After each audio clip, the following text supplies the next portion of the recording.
Well, good morning, everybody. Welcome to the Underhood Show presented by Melhome Ford. Josh, it's the last show of 2025. That is, last Saturday in December, last show of 2025. Absolutely. Not too bad. I can't believe this year's over. It's crazy that we're approaching January. That's for sure. Hey, it's call-in show 316-462-3673. It's anything ailing your car, tires, brakes, batteries, anything you don't understand about your car, or you want to talk about anything automobile world, racing, I don't care. You get a great price package for each and every caller calling in. And it's very easy to do. Just call 316-462-3673. That's the number at the bottom of the screen that comes into the front desk. Tell the girls you want to get patched into the podcast, and we'll get you on the air here and get your question.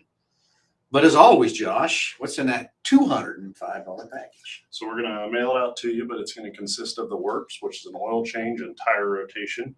We're going to use Motorcraft oil and filter products on that vehicle while we've got it. You're going to check over do a multi-point inspection on that vehicle, checking over the brakes, tires, steering, suspension, all the safety-related components on it, just making sure that it's geared up and ready to go for that next 5,000 miles of driving. You'll also get yourself to $10 to Mel's Diner, so you can get yourself something to eat and drink while you're here with us at the Big Corner. Complete nitrogen for your tires, so you get all the great benefits that nitrogen has to offer.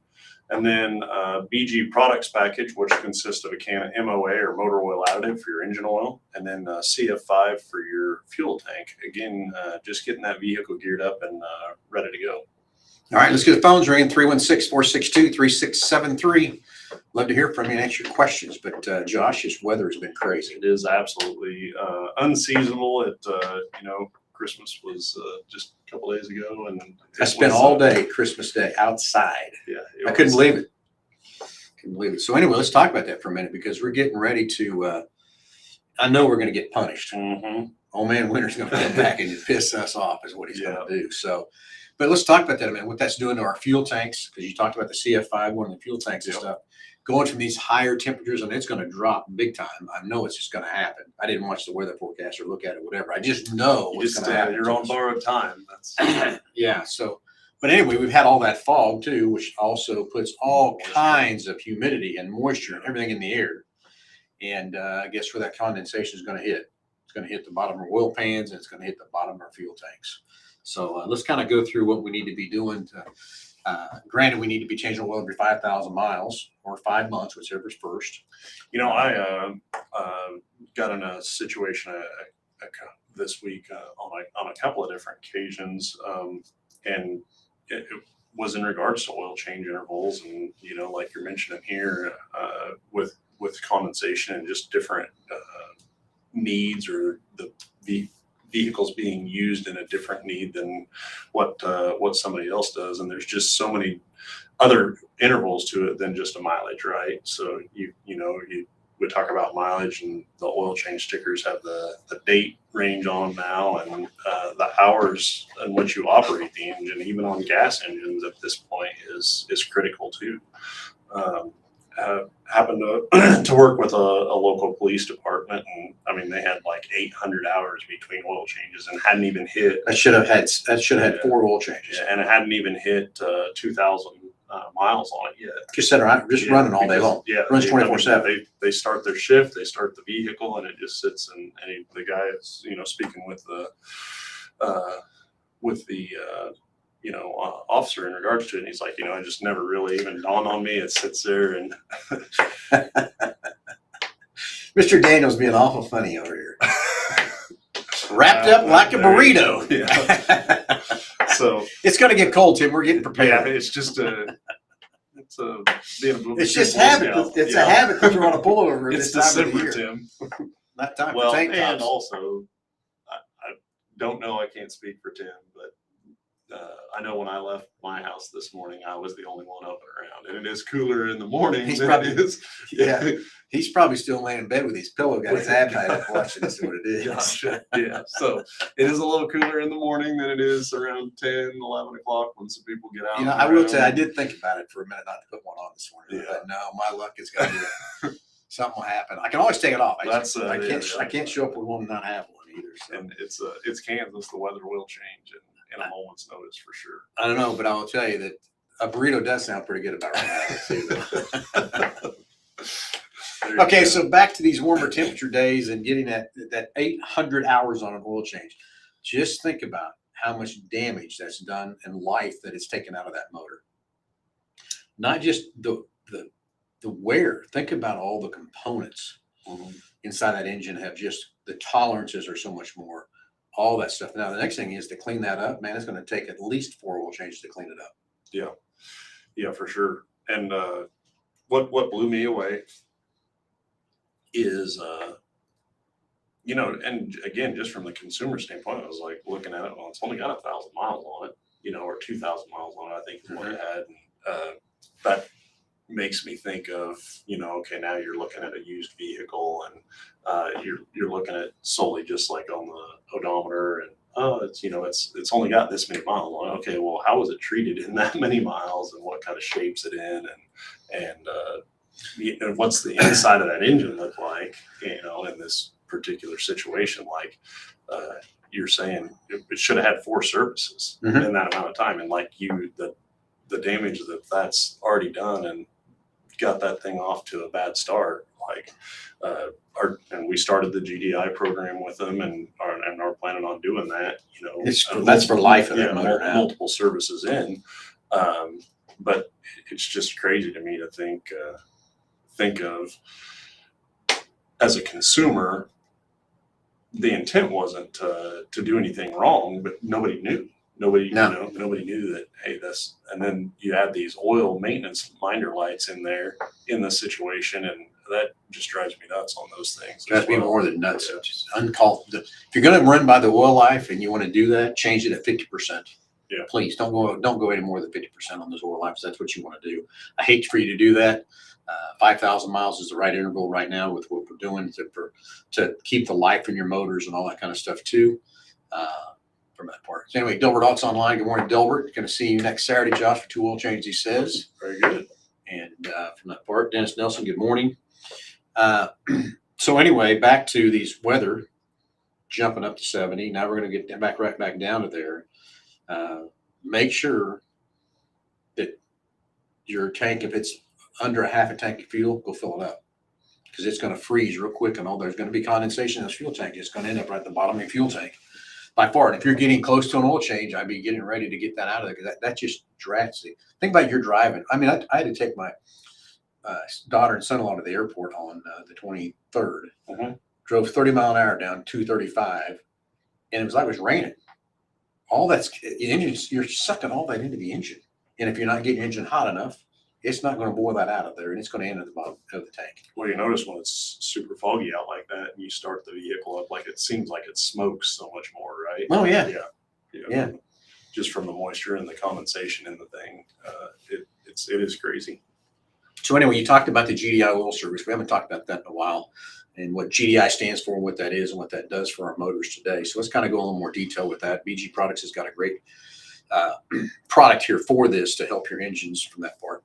And I'm going to go way back to my days of wrenching on cars. And at 70, 80,000 miles, we were tearing engines apart, and we were putting rings in them. Sometimes we're boring motors out, but Well, cylinder walls, right? Like Yeah. sometimes you had to sleeve them, or just They're- because of the wear. the wear in the cylinder walls. So we had these cast iron rings that would wear. But you know what's funny? I still remember I would take old rings and break them in half. So when I'd re-ring a piston, I'd have to take that old ring and go through the groove and cut all the carbon out of there, so the new ring would fit right and everything. Uh-huh. So we were developing carbon a long time ago, didn't realize what was happening there. But again, we were taking engines apart at 70, 80,000 miles. Now we get 100,000 miles in these things. There's hardly anywhere, because these rings now are these little friction rings. But in turn, that same carbon we're cleaning out of those grooves at 70, 80,000 miles is still happening, but it's happening quicker. Yeah. From that part. With it's kind of a give and take, right? But our tolerances are so much tighter than what they were years ago. Yep. And the components last so much longer than Yep. what they did years ago. But you've got to maintenance it different than you did years ago. Well, we used to maintenance our cars. What I used to do was every fuel tank is now what we're doing every 5,000 miles. Yeah. You pull in to get your tank filled up, and back then there were 15 to 18 gallon fuel tanks. go about 200 miles, because that's about 10 miles a gallon, what everybody got. And we might put a quart of oil in it. We'd have to top off the tires, top off the radiator, top off the battery, air up the tires, all that stuff. Today, we're doing it every 5,000 miles. We jump in and we roll in a quick trip, top off the gas, get him something to drink, we keep rolling. I would think there'd be an interesting stat to know how many people physically check their oil, like the oil level. No, I'm going to say 95% of people don't. Yeah, I don't have. You know, the last time I pulled a dipstick on my cars I'm driving, I would guess 1 in 10, maybe. maybe. Yeah. But anyway, That's so, being generous. Yeah. I think. so now these low friction rings, which make less wear, makes more power, seals up better, but that carbon still develops. And instead of those rings being able to flex and move in a cylinder and seal it, they lock up. And it's just over time, they gradually start locking up. So BG came up with this great product called Engine Restore, basically what they call it, but you pour it in before the oil change and run it. You got to get the engine hot, and then you run it for 15, 20 minutes and drain it out. And basically that thing, as it's running, it goes on the backside of those cylinders and cleans all that carbon out of those cylinders. And also the oil passages. And that's the other thing, is there's oil passages that are like a pencil, thin, thick, and it doesn't take much for that to build up. And you plug them up. Yeah, the from the visual on this service, I wish consumers would be able to see, like just when a normal oil change happens, and then when you do this compression restoration service or the start of the GDI service, like it is night and day difference how much darker and blacker and just nastier that engine oil is when it comes out there. And I mean, you can take a brand new vehicle with 5,000 miles on it and its first service, and you can do this, and there is a huge comparable difference. And but I wish that's something that we could present to our I guess what we need to somehow we need to. Yeah, I think what I was maybe if I can get maybe 2 rental vehicles that are right around the 5,000 mile mark. Do one more, the other do that, and pull it to get a sample out for each one. See both oils. I think we could probably work something like that out. Well, the best example, and I know you've done tests, I've done tests, different things with it too, is Jake, when we were racing the modified, we had 2 cars and we had 2 motors. Mhm. And we had them both done in 1 year, ran them both, back and forth to different races. We had the cars set up and stuff, and of course one was a backup. And we did a compression check. And the compression on one motor was just like it's all over the board. Uh-huh. So we threw in the EPR, ran it 30 minutes. And I went to drain the oil, and I'm thinking, this didn't work. Because the oil wasn't that black. But I know why it wasn't very black. You know why? Because I change the oil in the race motors more often than anybody thinks you're supposed to change them, because I do. So there wasn't a lot of carbon or old oil in the engine. So that's why I didn't change it. I thought, golly, this didn't do much. So we put new oil in it, fired it back up, and then I did another compression check. The compression leveled out. All cylinders were exactly the same. So it did work. It did clean the stuff up behind the rings. It's just my engine was super clean inside because I changed it so often. Yeah. So that's why it's not as black as it was coming out of there either. So that's a good testimony of what it does. And that's on a race motor. Think what it does on a passenger or light duty truck, or even a diesel. How about that? Well, and especially, on your particular situation, I don't think that oil is in there for any extended period length of time, right? So just in number of days to pick up moisture and things like that. Versus, I think the race motor fires up, it runs, it gets hot, it goes, and then I started thinking about this here in my head. It's probably getting changed every 50 miles. Yeah. But again, it's under a lot of stress and it's under high RPM. And then I think too, to the point that you just made, when you start that thing up, you don't just start it up and let it run for, just a little while. Like you get to full operating temperature and it stays there. It's an operating temperature before it hits the racetrack. Yeah, for a substantial amount of time too. And so, so anyway, I suggest every oil change after you hit 15,000 miles on a new motor to start running the GDI through there to keep cleaning it up and keep it clean and keep your power, keep your horsepower, keep your fuel economy all there from that part. Well, and that's a point that I was going to make in regards to the GDI services that I think that from a consumer standpoint, when you drive something on a daily basis, like don't notice certain things as they gradually decrease. And in this Right. particular situation, you have the opportunity for your compression to just kind of Gradually decrease go away. slowly, and You don't notice it. you just don't notice it. And we've had instances or cases where we've performed this service on customers' vehicle, and like, wow, it's like you put some more horsepower. Put 50 in it, horsepower back in. and in a way we did. It may not have been 50 horsepower, but it did restore that compression to that vehicle. And with that, you're going to get better fuel economy. The performance is going to be restored to new condition and stuff like that. And to be able to notice a difference just over a service like that is Crazy. Speaks volumes, I think. All right, let's get the phones ringing. 316-462-3673. Love to hear from you. Get that great price package for over $205. Anyway, Delbert's got a rear window defroster problem, Josh. Has 9 or 10 lines in it, and top line doesn't work, but the next 4 do, and then all the ones below don't work.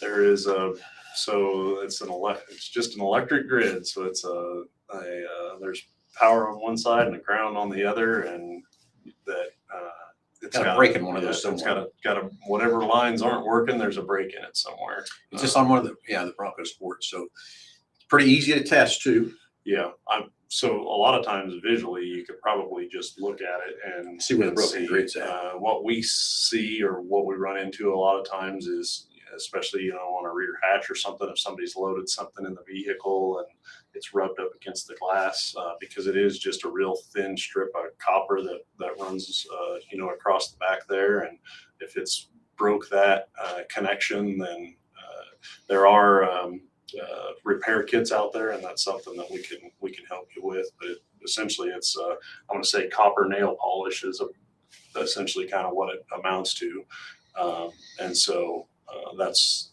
what that is the best way to repair those, aside from replacing. I would say replace it way before replacing the rear window, because the rear window is going to be probably 10 times the cost of a window versus going in and actually repairing that area. And it might be just one of those small areas where the feed comes in and comes out or whatever, where it's broke or whatever too, Delbert. So let's look at it first, but I would definitely try to repair it way before I replace a window. Yeah.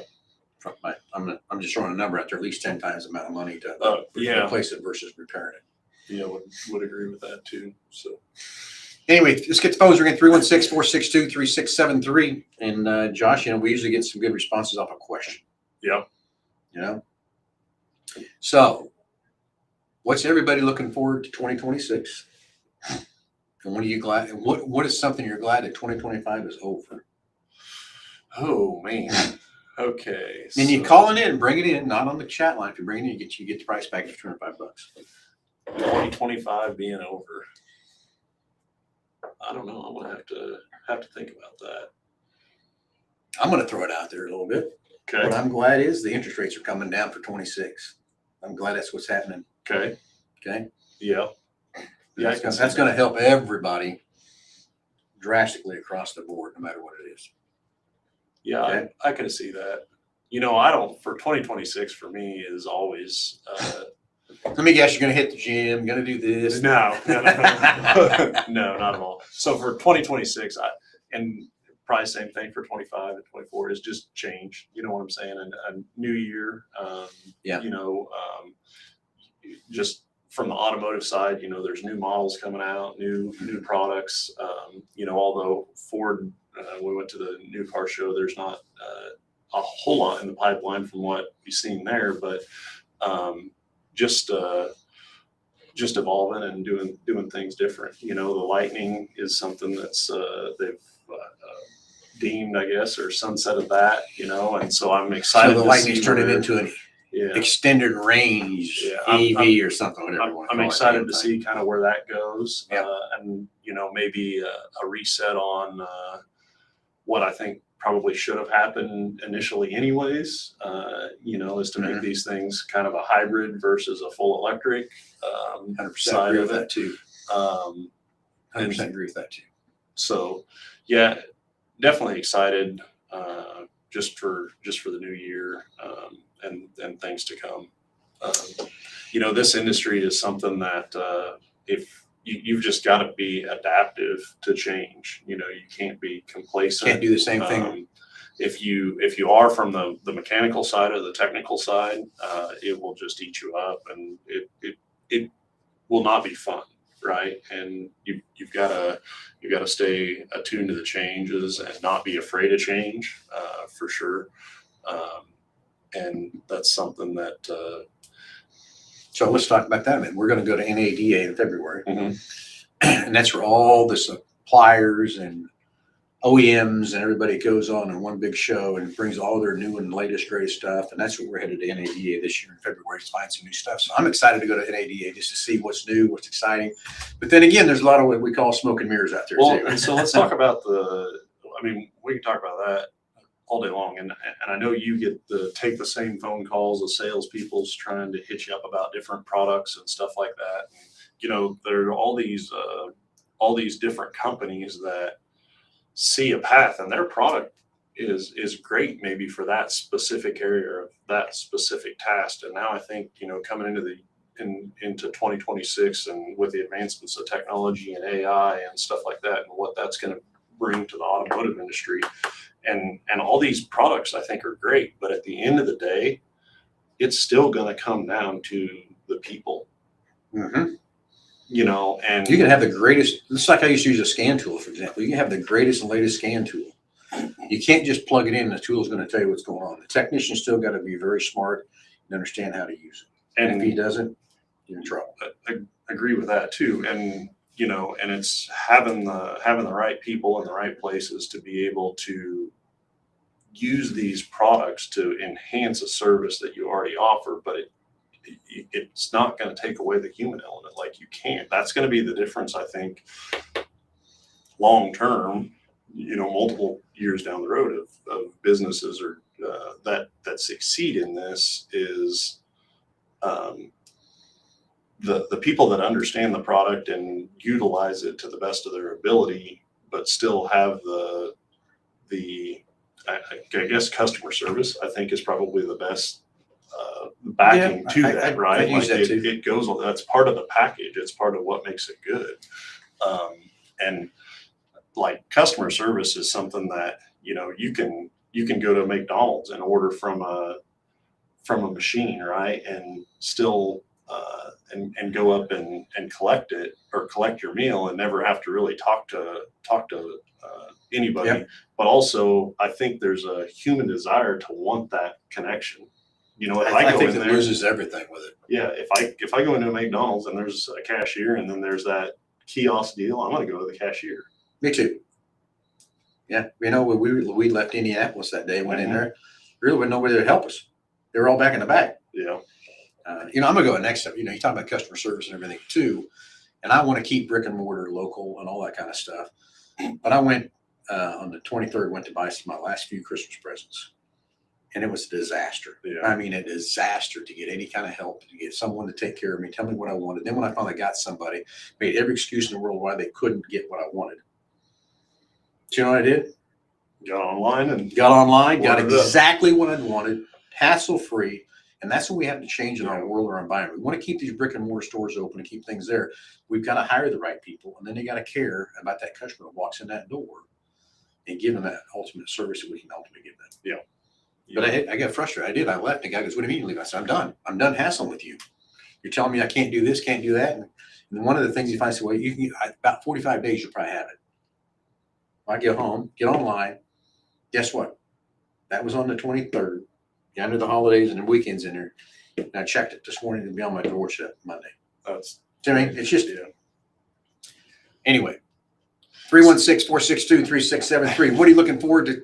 Let's just get the positive. What are you looking forward for 2026? And anything you want to talk about that part, we'll get you a great prize package. But yeah, Eric, you're exactly right. People want the check, but they don't want to earn it. Man, it's 100%, Eric. Agree with you 100% there. Tim, Daniel, glad we're being made to drink the electric Kool-Aid anymore. Looking forward to Ford wake up and bring us some new models. And I tell you, with some of the things that is coming through the government now and some of the regulations they cut off, I hope that Everest gets over here. I think it can make it now from that part, but we'll see what they got coming. Of course, I talked to some people that at Ford here the other day, and yeah, we're still some 18 months away from how the wheels got to spin around now from changing some of the stuff and changing some of the regulations stuff too. But it's coming. It's going to take a little bit longer than what we'd like to have happen. But man, I got to go back there. It just sticks in my head. People want the check, but they don't want to earn it. Yep. 100% deal with it every day, that kind of thing. And it's just a constant battle of that, of trying to keep our frontline people ready to go and handle that situation. Because I can promise you, if I worked in that store where I went into on the 23rd, that gentleman was trying to help me, he would not work there again. Not 1 second would he not work there. Anyway, 316-462-3673. Let's get the phones ringing. I'd love to hear from you. Possibly purchasing a new F-150, though. That's what he's looking for in 26. Okay. Oh, that's what you're looking for in 2026, huh? Yeah, that's what he's thinking in 2026. Okay. All right. Anyway, Josh, again, I can't believe this is the last show of the year. 2025 has went by so fast. Here comes 2026. And got something happening there, Josh, on a technical difficulty. Oh, just checking a couple. We had a little tech. We were a little late getting on the air today. Our one camera went up in smoke, I guess you call it. We had to hook up the backup camera. So here we go. Okay. You think it's working? I'm good on my side. Okay. Yeah. No, I think we're good. Got it. So, yeah, I think we're good. Okay. Just like that. All right. What else are we going to talk about, Josh? Well, so I had a you got couple of things. Yeah, Okay. I had two things that I wanted to go over or discuss, and one is, okay, let's say you got a vehicle. Well, let's put it around 8-9 years old, close to 100,000 miles, and now you're looking at an engine replacement. What do you do with that? You know what I'm saying? And what I mean by that is, at what point are you better to cut your losses and trade? At what points are you better to invest the money knowing that you're not going to get that money back out of that thing? And where I guess I'm headed with that is, everybody, or as a consumer, I think a lot of people look for a black or white answer, but it's such a gray area, right? So it depends on the consumer. It depends on what your intent is with the vehicle, whether there's any money owed on it, what you use the vehicle for as a daily, there's as far as miles wise, what you drive it, things like that. There's so many different variables that go into each one of these situations or scenarios.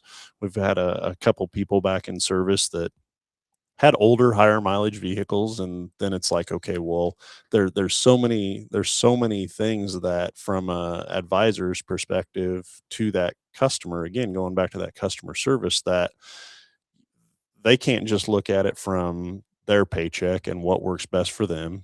I mean, they can do that, but long term, that's not what's going to be best for the customer. No. And that's where I feel like we try to do the best job possible of fact finding, figuring out all the information, what's a long-term goal. And from an advisor's standpoint, if it is best for the customer to trade that vehicle or look at a new vehicle, like, I feel like we do a great job of guiding them in that direction. But then if it's fix the vehicle, and here's where another part of that situation comes into play, is, okay, so let's say, you tear into this vehicle to a pretty decent extent, and the long-term goal is, okay, we're going to keep the vehicle and we're going to drive it many more miles. Well, okay, at that point, instead of just going in and fixing kind of the basic thing and what that needs are, like, why not invest a little bit more and maybe look at, like a long block or something along those lines to protect that investment that you made, so you're not turning around and, Yep. another 50,000 miles going back into this for another component or something along those lines. Kind of like back in the days, we put timing belts on, and right there is the water pump staring right at you. And it was always a good thing to go ahead and put that water pump on. At the same time you're putting the timing belt to save all that labor again, because then what will happen, the water pump will start leaking, lick on the belt, and you got a bad thing there too. I'm going to go clear back and I still remember standing on the service drive in Dale Sharp Pontiac Cadillac in Topeka when I worked up there in the 80s, and this elderly lady was in there with her car, and I kept working on this car and fixing it. I finally told her one day, I told her, I said, ma'am, I said, I think it's time you stop spending money on this one and let's get you something different. And she flipped out on me. Flipped out. It's because I hadn't done enough fact finding yet, figure out exactly what was going on. I was just fixing what she was complaining about and stuff. But that was the last brand new car that her husband had bought, and she Yep. was never going to get rid of it because of that situation. And guess what? I didn't know. If I'd have known that, I never would have brought that situation up brought to it her. up to her. But that's what you're saying too, Josh. We have to find out all the facts about what's going on with the cars, what is the best thing. And there is no cut black and white when to trade, when not to trade. It all depends on your situation, depends on what's happening. And if the customers will give us all the information we ask for, we can help guide them in the right way of what is the best thing to do. And a lot of times they got their mindset which way they want to go. And no matter what information we give them, it's like I tell everybody, it's your choice. Here's what I'm going to give you. I want to give you the options. And just like I was sitting down with a gentleman, he's coming out of an 18 F-150. He's ordering a new 26 F-150. He's trying to decide which trim level and everything. So he thought what he wanted. So I built the truck the way he wanted. And I said, hey, let me show you this for a minute. I went and he was building a Lariat and pretty well loading a Lariat up. So then I built him a Platinum, but not a loaded up Platinum, and said, here, for a couple more grand, you can have yourself a Platinum. And he looked at me kind of funny, and I said, here's what I'm going to tell you. It's only a couple grand, but the resale value, the ride, the comfort, everything else like that, there's a reason the Platinum versus a Lariat. You're still going to have all the same options, pretty close, but a few more, just for a couple grand more. Well, guess what? He left here. He couldn't decide what he wanted, so I didn't sell a truck yet, but I still wanted to give him the option. I told him, I said, I would be not doing my job if I didn't give you all the options here to help you. And that part, the same thing we have to do on the service drive when you bring your car in for service, is that's why the multi-point inspection is there. We give you what we think you need to be done, and it's your choice to do it. If you don't want to do it, no hard feelings, no harm, no foul. But at least you know what we're recommending for you to do to your car to best protect it, make it move forward down the road. But again, we have to do a good job of asking the right questions, but then the customers will give us enough information to do that. You know, it's like that one truck I see back here in the shop too, and I know it scared you too with that old truck back we're putting a motor in. Yep. Are you kidding me? I would know in my way would I ever put a motor in that truck. Never. But we're doing it. Yeah, I seen that, and There's got to be a story there or something that we don't know about yet, Josh. Yep. But you know, when is the right time to trade? When all that stuff, there's all kinds of scenarios. Everybody's got different opinions, and all my years of doing this, if you want to keep a good low mileage car in your driveway and stuff, trade it before it gets out of the 336. Well, and I look at it from a perspective of, you know, if tomorrow somebody came to you and said, hey, you need to go to drive X number of distance, like, is it a concern of yours in the back of your head that, well, I probably don't want to take this car, right? Like, to me, that's now I do understand that even a brand new car could break, you know. You're right. But still the durability, the liability, but at comfort. But at some point there is and then the other side of that for me is like just really doesn't even have anything at all to do with the mechanical ability of a vehicle, especially with today's day and age with how reliable these things are and how long they'll go. Because do I think a 200,000 mile engine, you know, and transmission can go many more miles? Sure. I do. I really do. If they've been maintained. If it's maintained. Where my perspective of this comes from is more of the safety of the vehicle. And you know, we talked about change and the involved evolution and how you know, that change is typically always going to be for something safer, right? And so the vehicles that are made a year ago are less safe than the vehicles that are made today. And just all the research and development and design in that deal. And when I think of my family out driving around in something, like I want them in something safe, you know? Right. With like you said, the crash zones, the airbags, the brakes, all that kind of stuff that's been put into these vehicles. Just the tech that goes into these things to even collision avoidance, you know. I mean, there's so much happening on these vehicles that a consumer doesn't even know or understand. It's absolutely crazy. Yeah, totally is. So I guess with you too. So anyway, we're here to help you do whatever, sit down with you, make the right decisions and stuff too. And if you decide to do, we are here to help you make that right decision and stuff too. So Anyway, 316-462-3673. Love to hear from you this morning. Give away that $205 package for anything ailing your car, tires, brakes, batteries, or if you want to tell us what you're most excited for 2026. What? Yeah. So 2026. Well, it depends, Josh. I got a couple of them. Okay. Told you already at the dealership. I'm excited to go to NAD and find the latest and Yeah. greatest tools and things we can do to come back to help better take care of our customers. Yep. Going to tell you on the racing side, I can't excited to wait to get that late model on the racetrack because we did purchase a brand new rocket car. We had it on display out at PRI, and yeah, I'm ready to put that thing on the track and see what it's going to do differently, which I'm excited for that. Went out and met Mark Richards, the owner of Rocket Race Cars, and he gave us a tour of the whole plant and everything where they build all those race cars and showed us all the difference in them stuff. So I'm excited for that. The motor is setting at Jack Cornett in Kentucky, getting freshened up. So can't wait for get that thing back here. And shoot, we could have been racing Sunday. I mean, actually, my days are all mixed up. Wednesday, we could have been I'll racing. tell you what, yesterday felt like a Monday. I would have bet high sums of cash that it was Monday yesterday. I know. Just It did not because, seem like a Friday yesterday yeah, at all. So Tim Daniels says need to factor in what might goes next. Put a new tranny in it, then might need a motor. That's exactly right. What's going to happen next and all kind of stuff too. But like I said, everybody's got a different scenario. Everybody's got a different situation and stuff too. And I'm the one that says cut your losses and move on. Is usually where I'm at on. I don't care what the situation is, whatever. Quit dropping money in something that's just I always say quit putting good money to something bad. From that part. So anyway, Josh, last day of the show. it's crazy that we're into January. Next time. Yep. Next time. So anyway, I hope everybody, we give you enough information, enough good stuff. Going to cut it a little short today. We could have made it longer if we made some phone calls. But that's okay. That's okay. Everybody, enjoy the rest of your Christmas holiday. Enjoy the new year. Be safe on December 31st. Everybody be safe on the 31st till the end of the 1st. Yeah. The spring and the new year. Let's have a great 26. And everybody have fun this rest weekend. And let's go have a good time. And then we'll join everybody next Saturday at 9 o'clock for the first show of 2026. Everybody have a great Saturday, and we'll talk to you next Saturday.